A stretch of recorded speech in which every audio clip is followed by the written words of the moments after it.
Rachel, papasukin mo na yung next patient, please. Okay.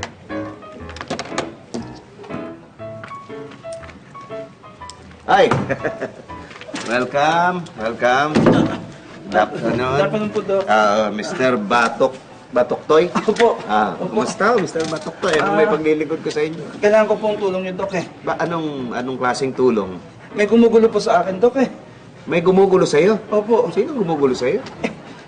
Hindi na po normal ang takbo ng buhay ko, Doc. Hindi na po ako makapag-concentrate ng maayos. Hindi na po ako makapagtrabaho po na maayos. May gumugulo po sa akin, eh. Sino nga itong gumugulo sa'yo? Paanong panggugulo ang ginagawa? Sino ito? Yun pong... macho dancer. Macho dancer? Opo. Wala po siyang tigil ko sumayaw, eh. Kahit saan po ako pumunta, sayo ng sayaw. Ito po, gaya po nito, oh. Pwede mo bang i-describe kung anong itsura nitong macho dancer na to?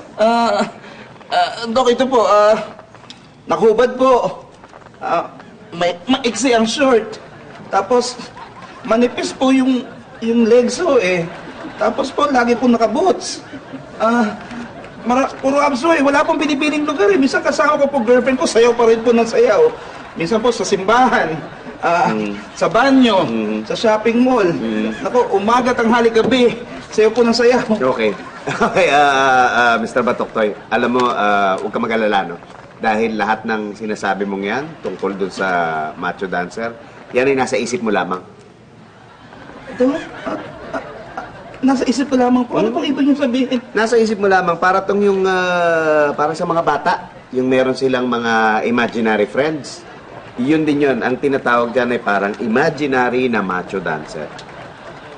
Talaga po, imaginary na macho dancer? Imaginary macho dancer. So, paano po ito mawawala, Dok? Well, normally, ang ginagawa ko sa mga patients ko ay ginagamitan ko ng hypnotism. So, okay lang ba sa'yo na ikaw ay hypnotize ko para matulungan kita? Natutulungan niyo po talaga ako, Dok. Oo. Napakadali lang nito. Napakadaling proseso. Sige po, Dok. Payag ka? Opo, payag po. Okay. So, Mr. Batoktoy, wala ka lamang gagawin kundi titigan itong pendant na ito. No? Dok. Okay. So, yan. Habang tinititigan mo siyang gumagalaw na ganyan, ay bumibigat ang iyong mata at ikaw ay nakakaramdam ng matinding antok. Sobrang hindi ng antok mo, ikaw ay makakatulog.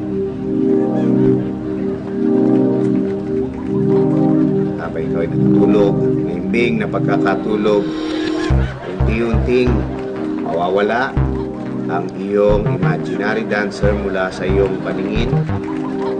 At pagbilang ko ng 3, ikaw ay gigising. At sa iyong paggising, habang buhay nang mawawala ang macho dancer sa iyong piling. Bilang ko ng 3, 1, 2, 3.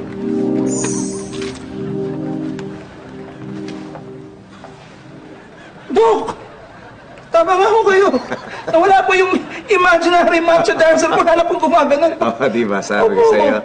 So, congratulations, Mr. Batoktoy. You are now cured. Salamat. Dok, salamat po. Maraming salamat po. Sige, at kay Rachel ka na lang mag-settle yung bill, ha? Salamat po, Dok. Wala ka naman. Thank you po. Sige.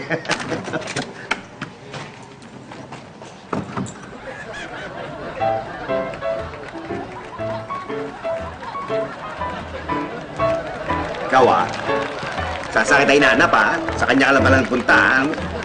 Hindi na kita makakawalan, kahit kailan. Tatapon ko na to. Nga dito, may sakit eh.